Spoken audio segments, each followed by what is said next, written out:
Hi, this is Charlie from Path of the Bee.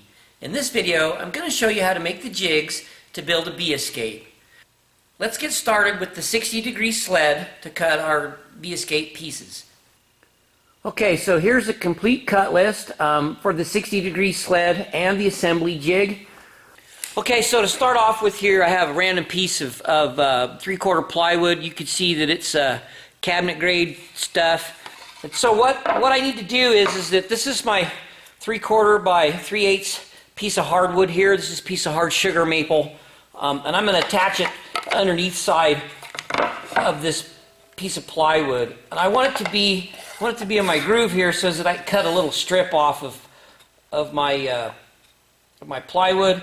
So I'm just gonna eyeball that where that belongs, right in here. Flip it over, and I recognize it. I'm just gonna put it here, and I'm gonna get it approximately straight. And then I'm gonna use just some 3/4 brad nails, and just nail it down. You can use glue here if you want, but if it squirts out in this corner, you're gonna have to get it scraped out so that that'll sit in your crosscut groove nicely. Okay, once you have this nailed in, you need to fit it to make sure that it slides in your slide. So this one fits pretty good. If they're stiff and don't want to go, the object is to get that tight so it has no squirm in it at all.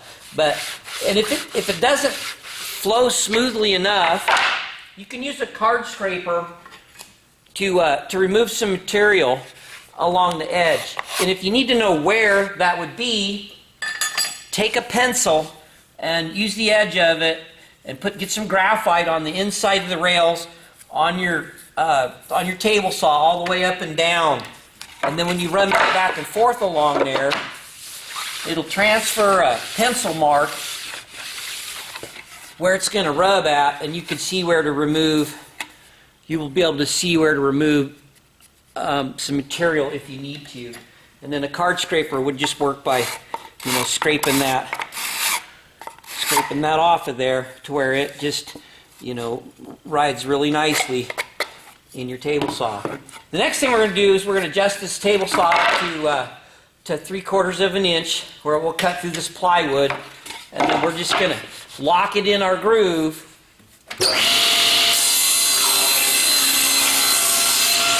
So this will be my sled here, and now all I'll need to do is raise the height of the table up here, or the blade up. I'm going to raise the height of the blade so I have some room to work with. Okay, so then I'll use a 60-degree triangle, and I'm just going to push it right up against the blade here, so I know that I'm right on the money. And I'm going to go ahead and just give me a line going along here. I'm going to lower this blade down and get it out of the way so I can finish up the rest of this work. The next thing I want to do is I'll take my bench rule and we'll mark it right on here, and we're going to run it to where it's right where this line is leaving the board. From that point, I'll measure down 11 inches and make a mark. Okay. Then I could either use this square or my 90-degree triangle to make a 90-degree mark right here.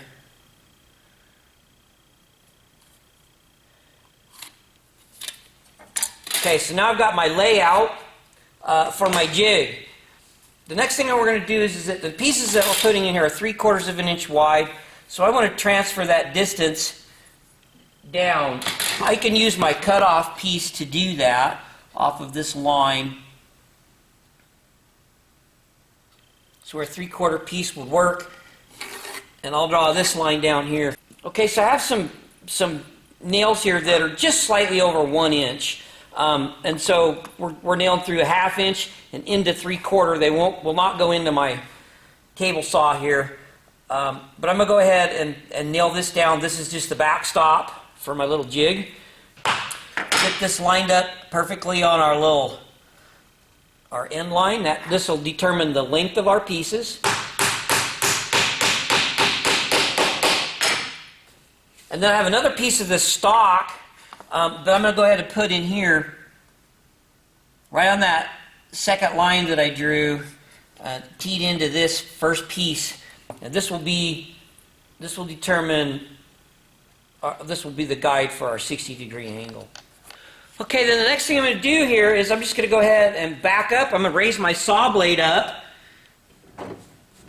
to cut this off. And I will go ahead and remove this piece.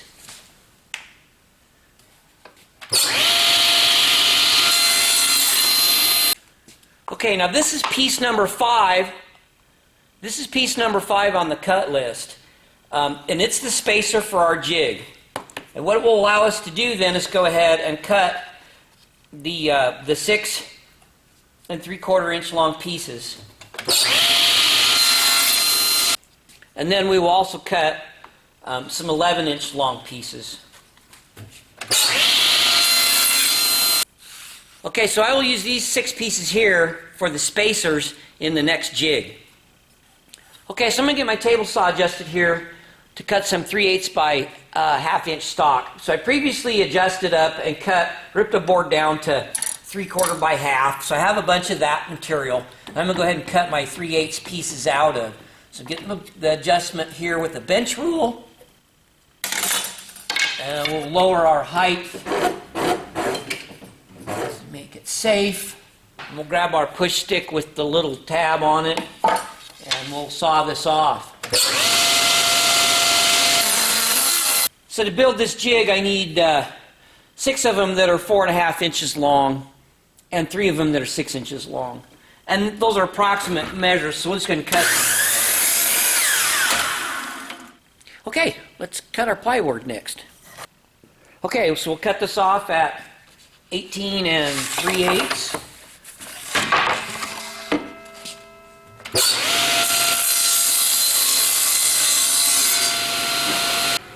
Okay, and then we'll adjust this to 14 3/4, and we'll rip it that way. Okay, so we'll go ahead and start our layout here. I'll just go ahead and locate the center. And then we'll adjust our compass to 4 inches. And we'll make our inner circle.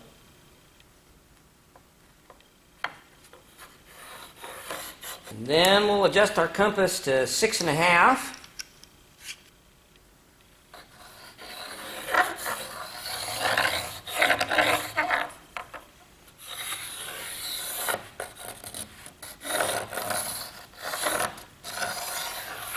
Okay.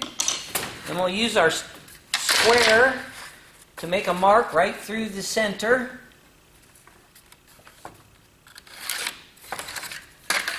And then while we're still adjusted at 6.5, we'll start here and we'll make our mark. Where it crosses, we'll make a mark. Where it crosses, we'll make a mark.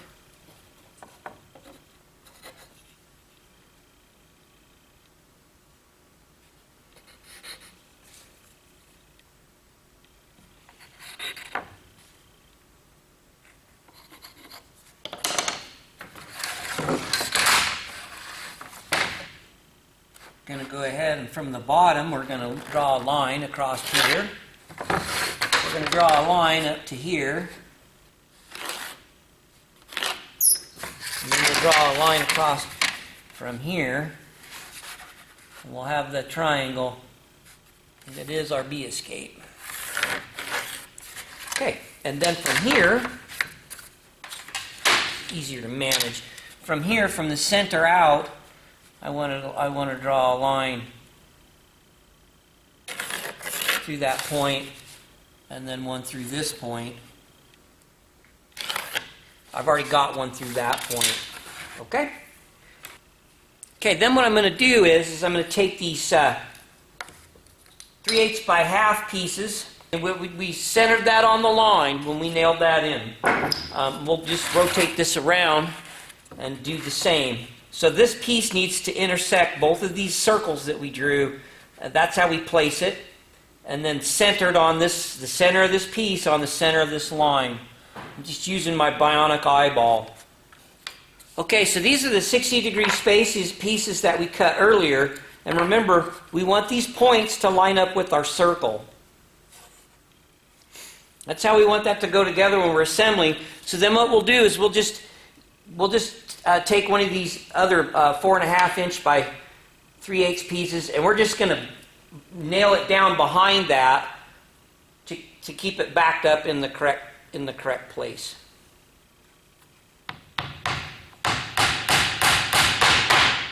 Okay, now these pieces have a way that we can orient them when we get ready to make more. They'll go right back in.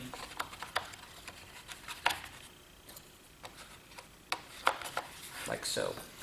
The large ones, same thing. They need to get the points on the outer circle. And we'll back them up with a little bit longer of pieces that we made. Okay, so now we have we've got the bottom part of our assembly jig manufactured. Now we're going to need to work on the cardboard side of it. So I'll go locate a piece of paper and I'll show you how to make that transfer. Okay, so I found a piece of paper here with a factory square edge on it, and then I folded this back to give it some rigidity so it won't roll up on me. I want to index this corner at the corner of my jig, so this edge here will be straight, square, parallel. I'll be able to transfer that to my cardboard later. I'll go ahead and stick it down so it doesn't move. Then the next thing I'm going to do is just going to take a standard number 2 pencil, and just like we did when we were in elementary school, we're going to make a rubbing of all this material underneath. And what that will do is it will show us where our pieces are at in our jig. It just occurred to me that if I made these set up just slightly proud, they'd be way easier to take that rubbing of. So I'm just going to go get something really thin and put underneath it here. Okay, so I just decided I'm just going to use a handful of pennies to lift that stuff up just a bit. Okay, so I've got my picture drawn here. I could transfer that to my cardboard. Okay, and I cut the cardboard with the table saw the same dimensions as I did that bottom piece.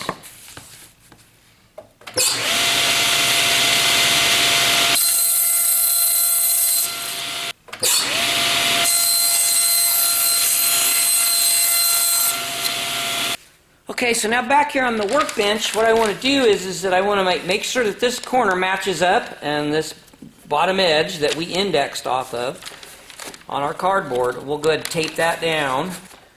Okay, and now that we've got that indexed down, every place that there's a point, I'm just going to poke through with a nail or a sharp pencil. You can use a straight edge and a pencil now, and we'll go ahead and start transferring our lines. So if it's easier to work from the outside in, do that.